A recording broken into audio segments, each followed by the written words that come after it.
നമ്മുടെ മണ്ണാർ ആർമി ഗേറ്റിനടുത്ത് മാത്രമല്ല ഖാൻ സാർ മുഴുവൻ ഹൈ അലേർട്ട് ആയിരിക്കാൻ പറയൂ. ഖാൻ സാറിൽ കാൽക്കുലേറ്റർ വെച്ചുള്ള കണക്കുകൂട്ടലുകൾ വില പോവില്ല. ഖാൻ സാർ ചുവന്നെരിയണം.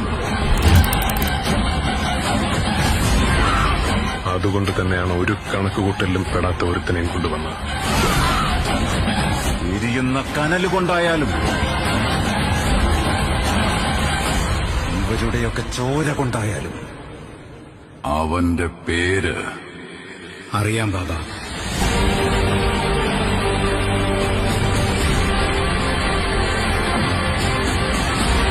ഖാൻ സാർ ഒരുപാട് പേരുടെ കഥ മാറ്റിയിട്ടുണ്ട്. പക്ഷേ ഖാൻ സാറിന്റെ കഥ മാറ്റിയത് രണ്ട് ഉറ്റ സുഹൃത്തുക്കൾ ബദ്ധവൈരികളായി മാറിയപ്പോഴാണ്.